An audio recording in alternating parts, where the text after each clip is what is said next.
Shiru ne ya ratsa falon tamkar babu kowa, sai ƙorafin Afnan da take faman Aliyu ya sauke ta taho gurin Bilkisu. Sauke ta Aliyu yayi a lokaci guda kuma ya daidaita natsuwarsa, wanda hakan yake nunin cewa ba fa abin wasa zai faɗa ba. Gyara zaman sa ya haɗa da yin sallama, dukkaninsu suka amsa sallamar tasa a hankali.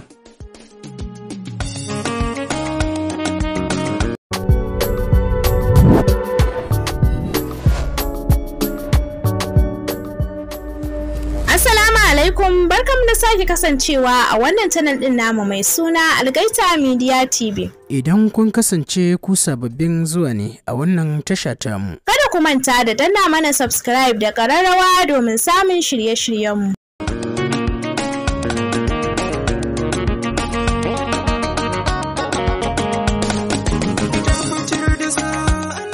Jama'a assalamu alaikum, barkanmu da warhaka, barkanmu da sake haɗuwa da ku a cikin wannan shiri namu wanda muke karanto muku littafi mai suna Dahuwar mutum, tare da ni Saminu Suleiman da kuma ni Zainab Ismail Umar.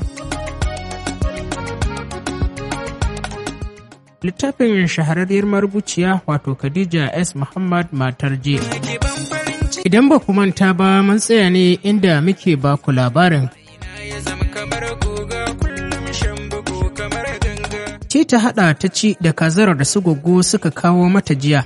Duk da ba ta jin daɗin kazar a bakinta, amma haka ta daure har sai da ta ci fiye da rabi. Tana ƙoƙarin tura kular ƙarƙashin gado, Samira ta turo ƙofar ɗakin. Hannunta ɗauke da wani babban tire. Ko sallama ba ta yi ba, ta ajiye mata a tsakar ɗaki haɗe da juyawa. Ajiyar zuciya Bilkisu ta sauke a hankali, tana tunanin ko me zai faru kuma nan gaba, oho. To daga nan ne muka tsaya, yanzu kuma insha Allahu za mu ci gaba. Dahuwar mutum kashi na 72. Tsawon sati ɗaya Samira bata taɓa ƙetare girki ba har zuwa lokacin da ya zagayo kanta. Kullum za ta girka su uku kuma ta kawo wa Bilkisu. Ita kuma Bilkisu kullum za ta fita idan Samira na aiki, ta ɗauki Afnan zuwa ɗakinta. Saboda ko ta ce wa Samira ta kawo wani abin a taya ta ko kallon ta ba ta yi, shi yasa ita ma ta tanka mata. Sai dai ta ɗauki Afnan. A cikin kwanakin sosai Afnan kam ta saba da ita. Ko gifta ta gani sai ta fara kuka, dole sai ta ɗauke ta. Aliyu kam ɗakin shi yake kwana, sai dai baya komawa ɗakin nashi sai cikin dare. Hakan ya yi wa Bilkisu daɗi sosai, don tana samu ta yi baccinta cikin salama. Lokacin da aikin ma ya koma kan Samira, shigowa kawai yake duba ta sannan ya fita. Ranar daren da Bilkisu za ta karɓi girki, misalin karfe 8 Aliyu ya aiko Samira ta kira ta. A lokacin kwanci take tana karanta wani littafi, da ƙarshen labarin ya tafi da ita, musamman yadda Fatima take zaune da kishiyar ta Blessing. Kowanne yana danna kisinsa cikin ƙwarewa. Haɗe da sallama aka kwankwasa ƙofar, ba sai ta yi wani dogon tunani ba. Muryar Samira ce. Karon farko da ta kwankwasa mata ƙofa ta yi sallama. Dan kwalinta da ya kwance ta ɗora saman kanta. Haɗe da saukowa da gadon ta buɗe mata ƙofa. Ki zo ana kiranki. Samira ta faɗa tun kafin Bilkisu ta ce wani abu. Komawa ciki ta haɗe da murza humura. Sannan ta zura dogon hijabin ta blue black mai hannu kafin ta nufi ɗakin Aliyu. Yau ne karon farko ta shiga ɗakin shi. Duk da ciki ɗaya ne amma ya yi kyau. Komai a tsara ga daddaɗin ƙamshi. Zaune yake akan madaidaicin gadon shi yana yi wa Afnan wasa. Yayin da Samira take zaune akan sofa. Hakan ya sa Bilkisu zama a ƙasa haɗe da jingina bayanta da gini. Ɗaya bayan ɗaya ta gaishe su. Kuma Samira ta amsa, abin ya ba Bilkisu mamaki. Shiru ne ya ratsa falon tamkar babu kowa, sai ƙorafin Afnan da take faman Aliyu ya sauke ta taho gurin Bilkisu. Sauke ta Aliyu yayi a lokaci guda kuma ya daidaita natsuwarsa, wanda hakan yake nunin cewa ba fa abin wasa zai faɗa ba. Gyara zaman sa ya haɗa da yin sallama, dukkaninsu suka amsa sallamar tasa a hankali. A lokaci guda kuma su ma suka natsu domin sauraron abin da zai faɗa. Akwai abin da nake son shaida muku, ina fatan kowace daga cikinku za ta buɗe kunnanta ta saurari abin da zan faɗa, domin ba zan sake maimaitawa ba. Ba na so a saba daga yadda na ce. Duk wadda ta karkace daga tarabar da nake so ku zauna, to tabbas za ta matsa ta bani guri. Dukanku kun san ba na son hayaniya. Aliyu ya ɗan tsahirta kaɗan yana kallon su kafin ya ɗora daga inda ya ci gaba da cewa, dukanku matana ne, an kuma ina son ku, sannan zan kwatanta adalci akan kowace daga cikinku. Duk wadda ta ga saɓanin abin da bata zata ba da kanta za ta yi kuka ba ni ba. Shiru ne ya ƙara ratsa ɗakin inda suke zaune. Aliyu ya bi su da kallo ɗaya bayan ɗaya, ganin cewa dukkaninsu hankalinsu yana kansa. Shi ne abin da ya ba shi damar ɗorawa daga inda ya tsaya tare da ci gaba da faɗin. Ba na son tashin hankali, ku zauna da junanku lafiya. Duk wadda ta ji cewa ‘yar uwarta ta yi mata abin da ba ta so, to ta zo gare ni ne na tara ku. Kuma tabbas duk wadda ba ta da gaskiya, haƙiƙa zan ɗauki mataki. Bilkisu ya kira sunanta ta amsa murya ƙasa-ƙasa. Ya ƙara da cewa Samira matata ce wadda na haihu da ita, no matter how ta fi ƙarfin wulaƙanci a gurina da dukkanin abin da ya shafe ta. Ina buƙatar ki girmama ta, ki ɗauke ta a matsayin ‘yar uwa ba kishiya ba. Kai Bilkisu ta shiga jijjigawa, alamun gamsuwa bayan ya kai ƙarshen maganar tasa. Samira bai jira amsawarta ba ya ci gaba da faɗin. Bilkisu ƙanwarki ce ta kowane sashe, ta kowane ɓangare. Kin girme ta, kin riga ta yin aure kuma kin riga ta haihuwa. Wannan yana nufin kin fita experience a rayuwa. Don haka ki girmama ta, ki kula da ita, ki ɗauke ta a matsayin ƙanwarki ba kishiya ba. Idan ta ɓata miki ki yi haƙuri domin ba tunaninku ɗaya ba. Ina fatan kin fahimce ni ko? Kai ta shiga jijjigawa bayan ta soke doguwar ajiyar zuciya. Ba ta taɓa tunanin Aliyu zai tsaya da ƙafafunsa a gidan kamar haka ba, musamman ma da ya kasance magana ba ta dame shi ba. Dama tun da aka shiga satin bikin, ya fara canja mata. Akan wasu abubuwa yadda yake yi mata banza ya share mata ba tare da ya tsawatar mata ba, sai kuma ya canja mata. Yanzu da ta yi abu a wannan lokaci sai ya kafa mata doka. Kuma kwanciyar hankalinta shine ta bi wannan dokar kafin ta zauna lafiya. Maganar rabon kwana ya kuke so ya kasance? Ya katse mata tunanin da take yi. Dukkaninsu suka shiru babu wadda ta amsa masa tambayar tasa, har sai da ya sake maimaita tambayar a karo na biyu.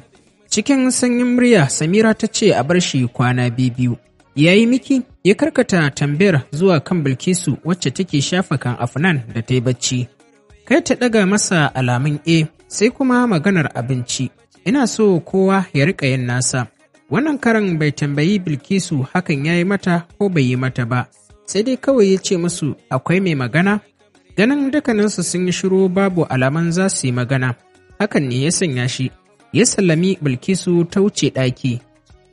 Ya rage daga shi sai Samira, katse shirin da yake tsakaninsu ya yi sannan ya fara faɗin.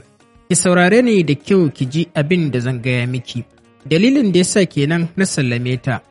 Kuma ina so ki kiyaye dukkanin abin da zan faɗa miki. Na farko dai yanzu Bilkisu matata ce, duk wani abu da zai janwo tozarci a gare ta ba na so. Ina nufin ko da wasa ba na so ki tada abin da ya faru a baya, idan kika yi haka to haƙiƙa ranki zai matuƙar ɓaci. Abu na gaba kuma ba na buƙatar wani irin ga shigo min gida. Ina buƙatar ƙawayenki su tsaya a inda suke idan wani abu ya faru kwa tattauna idan kun je inda ya kamata ko kuma in sun shigo da wani dalili. Musamman ma wannan Lailar da kuma Salma, ki faɗa musu su daina zuwa gidana, idan kuma kin kuskura kin ƙi faɗa musu duk ran da na zo na tarar da su a cikin gidana, to haƙiƙa za ki bi su, kin san halina.